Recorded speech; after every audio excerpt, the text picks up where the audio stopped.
ప్రార్థించుదము. ప్రేమ స్వరూపైన మా పరలోకపు తండ్రి, శ్రేష్టమైన ఘనమైన మీ నామమునకు స్తుతులు వందనాలు చెల్లిస్తున్నాం.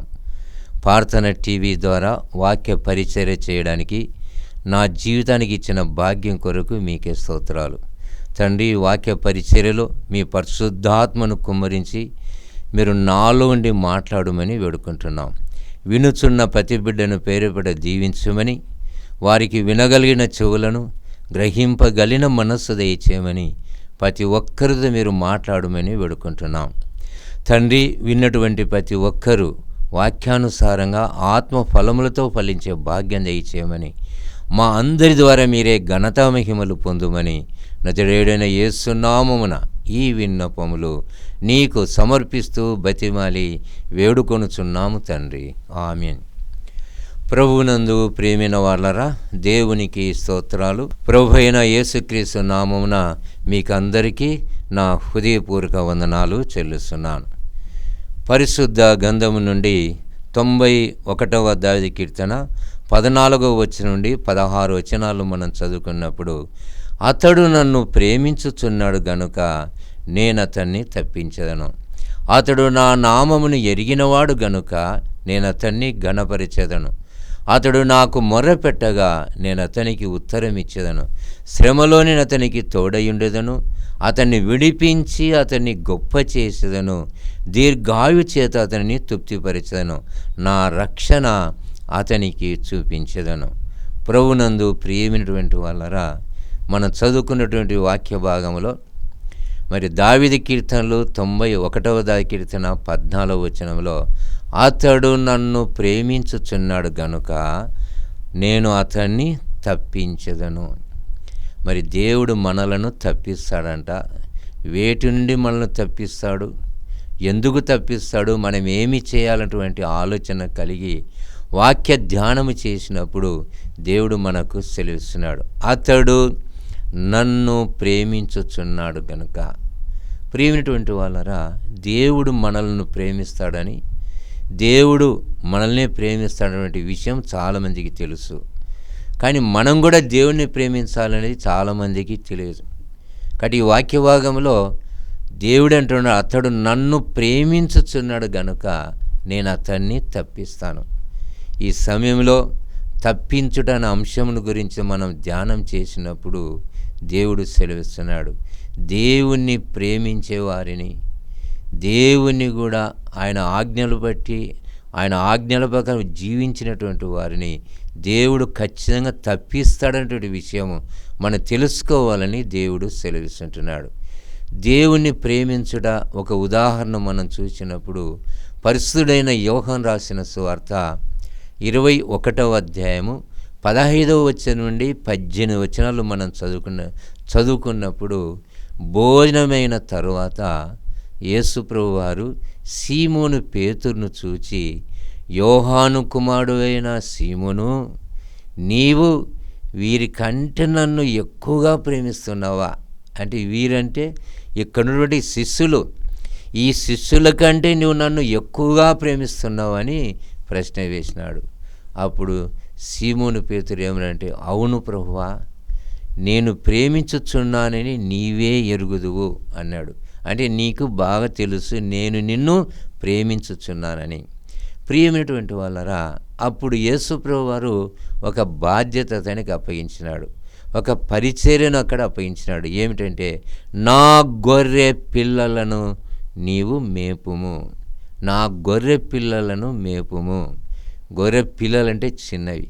ప్రియమైనటువంటి వాళ్ళరా, దేవుడు మొట్టమొదట ఈ పేతురును పిలిచినప్పుడు మిమ్మలను మనసులో బట్టే జాలులుగా చేస్తానని యేసు చెప్పినాడు. కాబట్టి ఇక్కడ దేవుడు పునరుత్థానం తర్వాత ఆయనకి ఇచ్చిన పరిచర్య ఏంటంటే, నీవు నన్ను ప్రేమిస్తున్నావు కాబట్టి నా గొర్రె పిల్లలు మేపము అని సెలవిచ్చినాడు. రెండవసారి అడిగినాడు యేసు ప్రభువారు, యోహాను కుమారుడైన సీమోను, నీవు నన్ను ప్రేమిస్తున్నావా అని అంటే, అవును ప్రభువా, నేను నిన్ను ప్రేమిస్తే అది నీకే తెలుసు అన్నాడు ఒకటేసారి.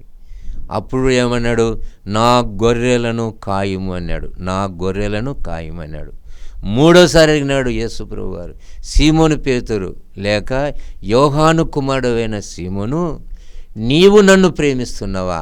అప్పుడు పేతురు వ్యసనపడి, ఎందుకంటే 2 సార్లు అడిగితే జవాబు ఇచ్చినాడు పేతురు, మూడోసారి అడుగుతున్నాడు గట్ట, అది నీకు తెలుసు ప్రభువా, నువ్వు సమస్తము ఎరిగిన వాడవు, నీకు తెలియంది ఏమీ లేదు, నీకు అన్నీ తెలుసు, సమస్తము ఎరిగినవాడు, నేను ప్రేమిస్తున్నది నీకే తెలుసు అన్నాడు. నా గొర్రెలను కాయమని అక్కడ దేవుడు సెలవిస్తుంటాడు, మేపుము నా గొర్రెలను.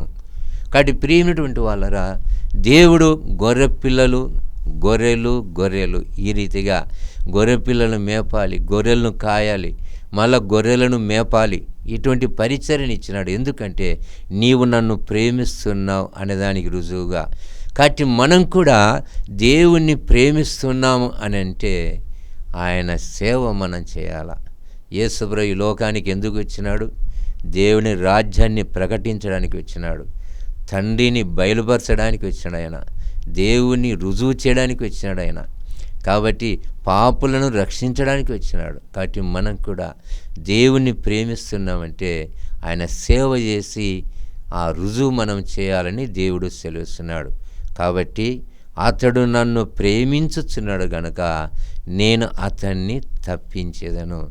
వేటి నుండి వేటి నుండి దేవుడు తప్పిస్తాడో మనం ఆలోచన చేసినప్పుడు మొట్టమొదటిది మరణం నుండి మనలను దేవుడు తప్పిస్తాడు అనే విషయము కొన్ని వాక్యానుసారంగా మనం చూడాలి. పరిశుద్ధ గ్రంథము నుండి దావీదు కీర్తన 68వ కీర్తన 19-20 వచనాలు మనం చదువుకుంటే, ప్రభు స్తుతి నొందునుగాక, అనుదినం ఆయన మా భారము భరించుచున్నాడు, దేవుడే మాకు రక్షణకర్త అయి ఉన్నాడు, దేవుడు మా పక్షమున పూర్ణ రక్షణ కలుగజేయు దేవుడై ఉన్నాడు, మరణము తప్పించుట ప్రభువైన యెహోవా వశం. చూడండి, మరణము తప్పించుట మా ప్రభువైన యెహోవా వశము అంటే దేవుడు ఏం చేస్తే మనకు మరణము నుండి తప్పిస్తాడంట. ఎందుకంటే దేవుని బిడ్డలకు మరణమే ఒక శత్రువుగా మనం తెలుసుకోవాలి. ఆ మరణము నుండి మనం తప్పిదంటే శత్రువు నుండి మనం తప్పిస్తాడు అనే విశ్వాసం మనకు ఉండాలి. ఈ మరణము శత్రువు అనేది మనం ఏ విధంగా తెలుసుకోవాలంటే, అపోస్తలుడైన పౌలు 1 కొరింథీ పత్రిక 15వ అధ్యాయము 26వ వచనంలో, కడపట నశింపచేయబడు శత్రువు మరణము. చూడండి, కడపట నశింపచేయబడు శత్రువు మరణము. కాబట్టి దేవుడు మనల్ని దేని నుండి తప్పిస్తాడంటే మరణం నుండి తప్పిస్తాడు. మరణమే మనకు శత్రువు, అది ఒక శత్రువుగా ఉంటున్నది. కాబట్టి మరణం నుండి మనం తప్పిస్తాడనే విషయాన్ని దేవుడు తన వాక్యం ద్వారా సెలవిస్తున్నాడు. మరణం నుండి తప్పించాలంటే మరణాన్ని నశింపజేస్తాడు, అది మొట్టమొదటి విషయం. రెండోది, మరణాన్ని ఆయన ఏం చేస్తాడంటే మరి ఎన్నడూ ఉండకుండా ఆయన మింగివేస్తాడంట. యెషయా గ్రంథము 25వ అధ్యాయము 8వ వచనం మనం చదువుకున్నప్పుడు దేవుడు సెలవిస్తాడు, మరెన్నడూ ఉండకుండా మరణమును ఆయన మింగివేయను. మరి ఎన్నడూ ఉండకుండా మరణాన్ని ఆయన మింగేస్తాడంట. అంటే మనల్ని సజీవులుగా ఉంచుతాడు దేవుడు. అందుకే పునరుత్థానము నేనే, జీవమును నేనే, నాంది విశ్వాసముంచువాడు చనిపోయినను బ్రతుకును, బ్రతికి నాంది విశ్వాసముంచువాడు ఇక ఎన్నటికినే చనిపోడు. అంటే మరణమే ఉండదు. అది యెషయా ప్రవక్త ద్వారా దేవుడు సెలవుస్తున్నాడు. మరి ఎన్నడూను మరణం ఉండకుండా ఆయన మింగివేయును అంటున్నాడు ఒకటేసారి. కాబట్టి మనకు శత్రువు ఎవరంటే మరణమే. ఆ శత్రువు నుండి అనగా మరణం నుండి మనం తప్పించే దేవుడు అని మనం తెలుసుకోవాలని దేవుడు తన వాక్యం ద్వారా సెలవిస్తున్నాడు. 116వ కీర్తన 8వ వచనం, మరణము నుండి నా ప్రాణమును, కన్నీళ్లు విడవకుండా నా కన్నులను, జారిపడకుండా నా పాదములను నీవు తప్పించి ఉన్నావు. చూడండి, అక్కడ క్లియర్గా మరణము నుండి నా ప్రాణమును, కన్నీళ్లు విడవకుండా నా కన్నులను, జారిపడకుండా నా పాదములను నీవు తప్పించున్నటువంటి విషయాన్ని అక్కడ దేవుడు సెలవుస్తున్నాడు. కాబట్టి ప్రియమైనటువంటి వాళ్ళరా, తప్పించడము దేవుని పని. అది దేవుని నమ్మినటువంటి బిడ్డలను, దేవుని విశ్వాసం ఉంచినటువంటి వారిని, దేవుడంటే భయభక్తి కలిగిన వారిని, ఆయన అడుగుజాడలు నడిచేటటువంటి వారిని, ఆయన సేవ చేసినటువంటి వారిని, ఆయన పరిచర్య చేస్తూ ఉన్నటువంటి వారిని దేవుడు తప్పిస్తాడు. మరణం అనే శత్రువు మనకు ఉన్నది కాబట్టి ఆ మరణము నుండి మనం తప్పించి సజీవులుగా లేస్తాడనే విషయం మనం తెలుసుకోవాలని దేవుడు తన వాక్యం ద్వారా సెలవిస్తుంటున్నాడు. ఈ 1 కొరింథీ పత్రిక 15వ అధ్యాయము 55వ వచనం మనం చదువుకున్నప్పుడు పౌలు మరణాన్ని గురించి ఎంత గొప్పగా మనకు తెలియపరుస్తాడు. మనం ఆలోచన చేసినప్పుడు, ఓ మరణమా నీ విజయం ఎక్కడా, ఓ మరణమా నీ ముళ్ళు ఎక్కడ? అట్టి మరణం ఓడిపోయింది యేసుప్రభు దగ్గర. మరణానికి ఉండే ముళ్ళును యేసుప్రభు వారు తీసేసినాడు. ఆ ముళ్ళును సజీవులుగా చేయాలా. ఈ లోకమును అంతా కూడా దేవుడు ప్రేమించినాడు, ప్రజలందరినీ ప్రేమించినాడు. పాపము చేత మరణానికి గురి అవుతున్న వారిని రక్షించడానికి ఈ లోకానికి వచ్చినాడు, పాపులను పిలవడానికి వచ్చినాడు. కాబట్టి దేవుని బిడ్డలకు శత్రువు ఏమిటంటే మొట్టమొదటిది మరణము. కాబట్టి మరణము లేకుండా చేస్తాడు, మరణాన్ని నాశనం చేస్తాడు, మరణం నుండి మనం తప్పిస్తాడనే విశ్వాసం మనకు తెలుసుకోవాలా. కాబట్టి మరణానికి ఎప్పుడు భయపడవద్దు దేవుని బిడ్డలు. ధైర్యంగా దేవుని పని చేయాలా, దేవుని సేవ చేయాలని మనం తెలుసుకోవాలని దేవుడు తన వాక్యం ద్వారా సెలవిస్తున్నాడు. రెండవదిగా మనం ఆలోచన చేసినప్పుడు దేని నుండి దేవుడు మనల్ని తప్పిస్తాడు అని మనం అనుకుంటే పౌలే మనకు సాక్ష్యం ఇస్తాడు. అపోస్తలుడైన పౌలు తిమోతికి రాసినటువంటి 2వ పత్రిక 4వ అధ్యాయము 17వ వచనం మనం చదువుకున్నప్పుడు దేవుడు సెలవిస్తాడు, అయితే నా ద్వారా సువార్త పూర్ణముగా ప్రకటింపబడు నిమిత్తమును అన్యజనులందరూ దాని విని నిమిత్తమును ప్రభు నా ప్రక్క నిలిచి నన్ను బలపరచెను గనుక నేను సింహము నోట నుండి తప్పింపబడి తిని. చూడండి ప్రియమైనటువంటి వాళ్ళారా, ఇక్కడ ఈ పౌలు యొక్క సాక్ష్యం చెప్తున్నాడు. సాక్ష్యం, అయితే నా ద్వారా సువార్త పూర్ణముగా ప్రకటింపబడు నిమిత్తం అన్యులందరూ దాని విను నిమిత్తమును ప్రభు నా ప్రక్క నిలిచి నన్ను బలపరచెను గనుక నేను సింహము నోట నుండి తప్పించబడి తిని. అక్కడ నా ప్రక్క నిలిచి అని నంబరేసి కింద రాసినాడు. ఏమని రాసినాడు? నా పక్షమున ఉండి అని రాసినాడు. అంటే దేవుడు తన బిడ్డల పక్షాన ఉంటాడంట, ఉండి వారిని తప్పిస్తాడు, వారిని రక్షిస్తాడని మనం తెలుసుకోవాలి. పరిశుద్ధ గ్రంథంలో నిర్గమకాండం 14వ అధ్యాయం 14వ వచనంలో అక్కడ మోసే ఇజ్రాయేలుకు తెలియపరిచాడు, యెహోవా మీ పక్షమున యుద్ధము చేయను అంటాడు. చూడు, యుద్ధం చేసేది ఎవరు? మీరు కాదు, మీ పక్షమునటువంటి యెహోవా, మన పక్షమునటువంటి యెహోవా దేవుడు, ఆయన యుద్ధం చేస్తాడు గనక ఊరక ఉండండి, మీరు ఆయన రక్షణను మీరు చూడండి. మీరు ప్రియమైన వారు, ఈ వాక్యం ఎందుకు చెప్తున్నానంటే ఇజ్రాయేలీలు మోసే మీద చాలా సనుక్కున్నారు, చాలా బాధపడినారు. ఈ నిర్గమకాండం 14వ అధ్యాయము ఈ 14వ వచనానికి కొంచెం ముందు వచనాలు మనం చూసినప్పుడు అక్కడ వాళ్ళు ఎంత బాధపడినారు, ఎంత సనుక్కున్నారని ఆలోచన చేస్తే మోసతో మాట్లాడుతున్నారు.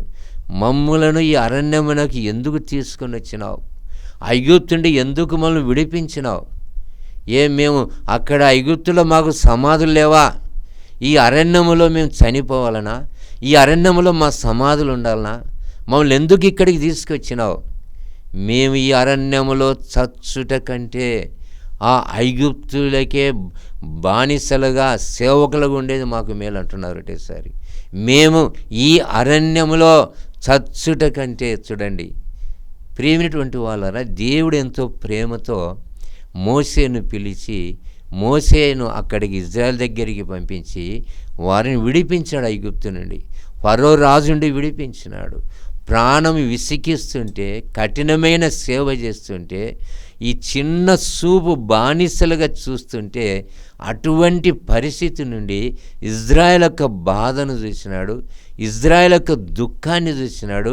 అవి నాకు తెలిసే ఉన్నవని దేవుడు కనికరించి మోసే ద్వారా విడిపించినాడు. మోసే ద్వారా ప్రయాణం సాగుతుంది. ఈ ప్రయాణంలో అరణ్యమునకు వచ్చేసరికి చాలా సనుక్కుంటున్నారు, చాలా బాధపడుతున్నారు, నింద మోపుతున్నారు. మమ్మల్ని ఎందుకు ఇక్కడికి రప్పించినావు? ఐగుప్తుంటే ఎందుకు మమ్మల్ని తీసుకొని వచ్చినావు? మేము ఇక్కడ చనిపోవాలనా? మా సమాధులు ఐగుప్తుల్లో స్థలం లేదా మా సమాధులకు? చూడండి ప్రియమైనటువంటి వాళ్ళరా, మేము ఇక్కడ చచ్చుట కంటే ఐగుప్తులకే దాసులుగా ఉంటాం మేమని ఈ రీతిగా అంటున్నారు. అప్పుడు మోసే వారిని గురించి మీరు ఊరుకునండి, యెహోవా మీ పక్షమున యుద్ధం చేస్తాడు, ఆయన రక్షణ మీరు కన్నులారా చూస్తాడు. ఏ రీతిగా ఆయన రక్షిస్తాడో మీరే కన్నులారా చూస్తాడు పూర్ణ రక్షణ అని అక్కడ మోసే దేవుని మాటలు ఇజ్రాయేలుకు తెలియపరుస్తున్నాడు. కాబట్టి మన పక్షాన ఉండడం అంటే పౌలు పక్షమున నిలబడంటే ఆయన పక్షాన ఉన్నాడు. ఉండి ఏం చేశాడంటే సింహము నోటి నుండి తప్పించాడు దేవుడు. సింహం అనేది దేనికి సూచనగా ఉన్నది మనం ఆలోచన చేసే పేతురు రాసినటువంటి మొదటి పత్రిక 5వ అధ్యాయము 8వ వచనం మనం చదువుకున్నప్పుడు అక్కడ దేవుడు మనకు సెలవిస్తాడు. పేతురు రాసిన మొదటి పత్రిక 5వ అధ్యాయము 8వ వచనంలో, నిబ్బరమైన బుద్ధి గలవారై మెలకుగా ఉండుడి, మీ విరోధైన అపవాది గర్జన సింహములో ఎవరిని మింగుదునా అని వెదుకుచూ తిరుగుతున్నాడు. నిబ్బరమైన బుద్ధి గలవారై మెలకుగా ఉండండి, మీ విరోధి అయిన అపవాది. చూడండి, అపవాది అనే దానికి నంబర్ రాసి కింద రాశాడు. అపవాది అనగా సాతాను. చూడండి ప్రియమైనటువంటి వాళ్ళని దేవుడు సెలవిస్తున్నాడు. సాతాను అనగా సాతాను నుండి దేవుడు మనల్ని విడిపిస్తాడు. ఈ సాతాను ఏం చేస్తున్నాడు? ఎవరిని మింగాలని వెదుకుచూ తిరుగుతున్నాడు. దేవుడైన యెహోవా సాతానును అపవాదిని ఎక్కడి వచ్చినట్టు భూమి అంతా ఇటు అటు తిరిగి వచ్చినా అని చెప్పినాడు. అందరూ తెలుసు సాతాను. కాబట్టి సాతాను కూడా ఒక శత్రువు. మీ విరోధైనటువంటి సింహం అంటే ఆ సింహం అనేది ఒక సాతాను. మీ విరోధి అంటే మీకు శత్రువు అది. కాబట్టి అటువంటి శత్రువు నుండి దేవుడు తప్పిస్తాడు, ఆ సింహం నుండి దేవుడు తప్పిస్తాడు అనే విషయాన్ని పౌలు ద్వారా దేవుడు మనకు తెలియపరుస్తున్నాడు. కాబట్టి పేతురు రాసినటువంటి మొదటి పత్రిక 5వ అధ్యాయం 8, నిబ్బరమైన బుద్ధి గలవారై మెలుగుగా ఉండండి, మెలుగుగా ఉండి జాగ్రత్తగా ఉండండి. మీ విరోధి, మీ శత్రువు ఆ అపవాది, ఆ సాతాను ఎవరిని మింగాలని వెతుకుతున్నాడు. కాబట్టి అటువంటి సాతాను నుండి దేవుడు వీళ్ళను తప్పిస్తాడనే విషయాన్ని ఈడ పేతురు ద్వారా దేవుడు మనకు తెలియపరుస్తున్నాడు. కాబట్టి ప్రియమైనటువంటి వాళ్ళరా, దేవుడు ఫస్ట్ దేని నుండి మనల్ని తప్పిస్తాడంటే మరణము నుండి. ఎందుకంటే ఆ మరణమే మనకు శత్రువు. రెండవది దేని నుండి దేవుడు తప్పిస్తాడంటే సాతాను నుండి దేవుడు మనల్ని తప్పిస్తాడు. సాతానుడు ఏం చేసినా తెలుసా? యేసు ప్రభు వారినే కొంచెము ఎన్నో రీతులకు ఇబ్బంది పెట్టాలని చూసినాడు. సాతాను యేసు ప్రభు వారే నాకు నమస్కారం చేయాలని అంత తన్ను తాను హెచ్చించుకున్నాడు.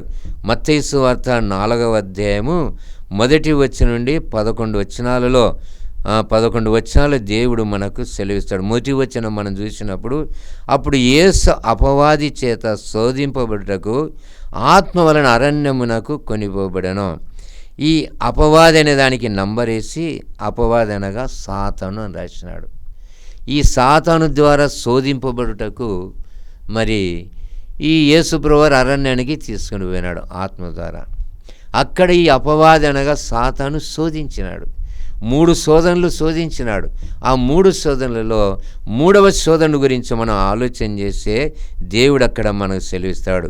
మత్తయి సువార్త 4వ అధ్యాయము 8 నుండి 11 వచనాలు మనం చదువుకున్నప్పుడు, మరల అపవాది మిగులు ఎత్తైన ఒక కొండ మీదికి ఆయన తోడుకొని పోయి ఈలోక రాజ్యములన్నిటినీ వాటి మహిమను ఆయనకు చూపి, నీవు సాగిలపడి నాకు నమస్కారం చేసినలా వీటన్నిటి నీకు ఇచ్చేదనని ఆయనతో చెప్పగా, నువ్వు నాకు సాగిలపడి అనగా సాతానుకు నాకు నమస్కారం చేస్తే నేను ఇవన్నీ ఇస్తాను నీకు.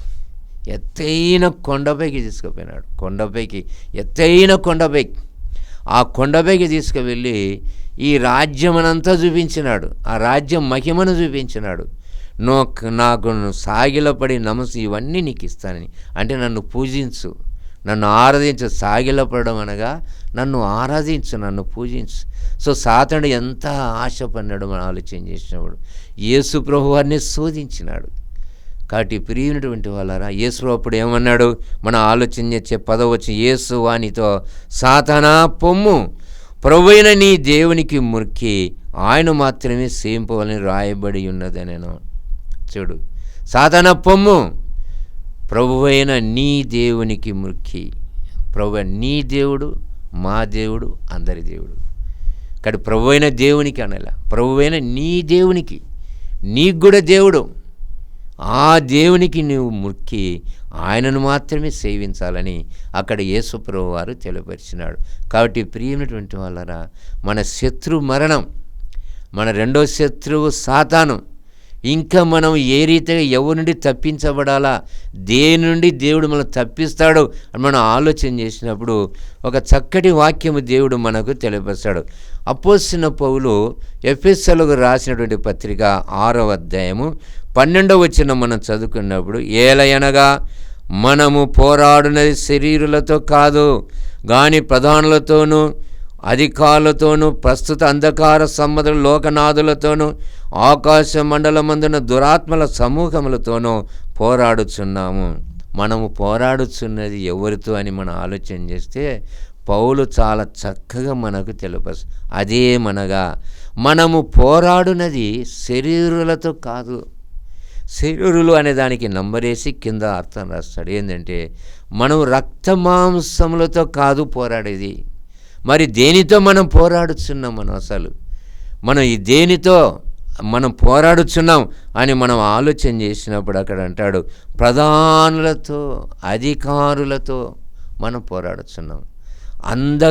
ఈ లోకమందున అంధకారమైనటువంటి అంధకార సంబంధమగు లోకనాథులతో మనం పోరాడుచున్నాం. తర్వాత ఆకాశ మండలం మందున్నటువంటి దురాత్మతో పోరాడుచున్నాం. దురాత్మల సమూహం పోరాడుతున్నాం. కాబట్టి ఎంతమంది శత్రువులు ఉన్నారు, ఎవరెవరు శత్రువులు ఉన్నారు? ఒకటి మరణం, ఒకటి సాతాను, రెండవది సాతాను, మూడోది మనం చూస్తే ఒక లిస్టు. లిస్ట్ అంతా ఏది? శరీరాలతో కాదు మనం పోరాడేది. మనం ఎవరెవరితో మనం పోరాడుతున్నాం? ఆకాశమందున్న దురాత్మల సమూహం ఒకటే సార్, అది పెద్ద సమూహం అది. రెండవది ఇంకా ఏమంటాడు మనం ఆలోచన చేసినగా, ప్రస్తుత అంధకార సంబంధులకు లోకనాథులతో ప్రధానులతో అధికారులతో మనం పోరాడుతున్నాం. మరి వీటి నుండి మనం తప్పించబడతామా? ఆ దేవుడే మనం తప్పించాలా. మన కంటి కనబడిన దురాత్మల సమూహం ఎన్ని వేల మంది ఉన్నారో, ఎన్ని లక్షల మంది ఉన్నారో, ఎన్ని కోట్ల మంది ఉన్నారో దురాత్మల అందులో భూమి మీద ఉన్న ఆకాశం మంది ఉన్నారంట.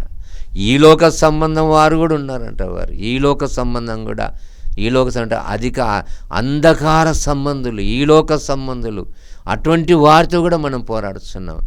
ఆ అధికారులతో ప్రధానులతో మనం పోరాడుతున్నాం. వాటన్నిటి నుండి దేవుడు మనం తప్పిస్తున్నాడు, వాటన్నిటి నుండి. కాబట్టి మనం తప్పించబడాలంటే మనం ఏమి చేయాలా? దేవుణ్ణి ప్రేమించాలా. రెండవదిగా మనం ఏమి చేయాలంటే ఆయన వాక్యమును మనం ధరింపజేసుకోవాలా. ఏ విధంగా ధరించాలనే వాక్యమును మనం ఆలోచన చేస్తే మనం ఎఫెసీయులకు రాసిన పత్రిక 6వ అధ్యాయం 17వ వచనంలో, మరియు రక్షణను శిరస్థానమును దేవుని వాక్యమును ఆత్మ ఖడ్గమును ధరించుకొనుడి. మరియు రక్షణను శిరస్థానమును, దేవుని వాక్యమును ఆత్మ ఖడ్గం. దేవుని వాక్యం అంటే కొంతమంది బైబిలు ఇలాంటి బైబిల్లో వాక్యాలని రాసినారని కొంతమంది అనుకుంటుంటారు. వాక్యం అనేది ఏంటి అసలు? ఇది ఆత్మ ఖడ్గం. అంటే ఇది స్పిరిచువల్గా ఉన్నటువంటి ఒక నైఫ్. ఇది ఆత్మ ఖడ్గం, ఇది ఒకటేసారి. కాబట్టి మనం ఆ శరీరాలతో కాదు, ఆ దురాత్మలతో, లోకనాథులతో, అధికారులతో, ప్రధానులతో పోరాడుతున్నామట. అంటే తప్పించబడాలంటే దేవుని వాక్యం ఆత్మ ఖడ్గాన్ని మనం ధరించుకోవాలా. ఆత్మ ఖడ్గాన్ని ఇంకా ఏమంటాడు మనం ఆలోచన చేసినప్పుడు 14-15 వచనాల్లో, ఎలాగనగా మీ నడుమునకు సత్యమును దట్టి కట్టుకొని నీతిని మయబరు తొడుక్కొని అంటాడు. తర్వాత 13వ అందుచేత మీరు ఆపదను వారిని ఎదురించుటకును సమస్తము నెరవేర్చిన వారై నిలవబడిన శక్తిమంతులగనట్లు దేవుడిచ్చు సర్వాంగ కవచమును ధరించుకొనుడి. చూడు, దేవుడిచ్చే సర్వాంగ కవచం అది మనం ధరించుకోవాలంట. అంటే యేసు ప్రభు వారిని మనం ధరించుకోవాలా అనేది దేవుడు తన వాక్యం ద్వారా సెలవిస్తున్నాడు. కాబట్టి ప్రియమైనటువంటి వాళ్ళారా, ఏ రీతిగా మనం ఈ లోకంలో మనకు ప్రార్థనలు చేసేది, సేవ చేసేది ఇవన్నీ అందరికీ తెలుసు. కానీ మనం తప్పించబడుతుంటేనే సేవ చేస్తున్నాం. మనం ప్రార్థనలు చేస్తున్నామంటే దేవుడు తప్పిస్తున్నాడు మనలను ఈ లోకము నుండి, ఈ సైతాను నుండి, ఈ మరణము నుండి తప్పిస్తున్నాడు. ఇంకా మరణాన్ని గురించి మనం ఆలోచన చేస్తే ఇర్మియా గ్రంథము 9వ అధ్యాయం 21వ వచనంలో వీధులలో పసిపిల్లలు లేకుండాను, నడి వీధులలో యవ్వనులు లేకుండాను మరణము కిటికీలను ఎక్కుచున్నది. కిటికీలను మన నగరులో ప్రవేశించుచున్నది మరణం. చూడండి, కిటికీలు ఎక్కుతుంది. పసిపిల్లలంటే దానికి కనికరం లేదు. యవనస్తులంటే ఏమీ ముద్దు లేదు. పసిపిల్లలను చంపాలా, యవనస్తులను చంపాలా? ఇంకా వాళ్ళిద్దరిని చంపాలను, వృద్ధులను చంపడం పెద్ద పని కాదు. పసిపిల్లలను చంపి యవనస్తులను చంపేది మరణానికి, ఇంకా వృద్ధులను చంపేది ఏం పెద్ద పని అసలు. అది దాని స్థలం ఎక్కడ, ఎంతవరకు పొంచేసుకునింది. ఇప్పుడు ఈ లోకంలో సాతాను ఏం చేసినాడు? ఎవరిని మింగుదనాని, ఎవరిని బలి చేయాలని తిరుగుతున్నాడంట. అందరిని వెతుకుతున్నాడంట సాతానుడు. గర్జి సింహమలే తిరుగుతున్నాడు. ఈ మరణం ఎక్కడుంది? మరణం అంటే కిటికీలు మన ఇండ్లకు ఉంటాయి. అంటే మన నివాసం చేసే ఇంటికే ప్రమాదం. ఏంట ప్రమాదం? మన కిటికీ దేనికి పెడతాము? కొంచెము వెలుతురు రావాలా, రెండోది మంచి గాలి రావాలా అని ఈ రీతిగా మన కిటికీని ఉపయోగిస్తాం. కానీ ఇక్కడ కిటికీని గురించి చెప్తున్నాడు ఇర్మియా ద్వారా. మరణం ఆ కిటికీ వరకు ఉందంట. కిటికీ వరకు, కిటికీలో ఉంటే ఇంక లోపల రావాలి మరణం. ఎంతసేపు వస్తుంది అది? కానీ దేవుడు తప్పిస్తున్నాడు. చూడండి, మనం ఇంకొక విషయం మన 2వ తిమోతి పత్రిక 4వ అధ్యాయము 18వ వచనం మనం చదువుకున్నప్పుడు, ప్రభువు ప్రతి దుష్కార్యము నుండి నన్ను తప్పించి తన పరలోక రాజ్యమునకు చేరునట్లు నన్ను రక్షించును. యుగ యుగములు ఆయనకు మహిమ కలుగునుగాక. ఆమేన్. ఎంత చక్కటి వాక్యం అసలు. ఎంత ధైర్యం ఇస్తుంది మనకు ఈ వాక్యం, ఎంత బలపరుస్తుంది మనలను. చూడండి, ప్రతి దుష్కార్యము నుండి.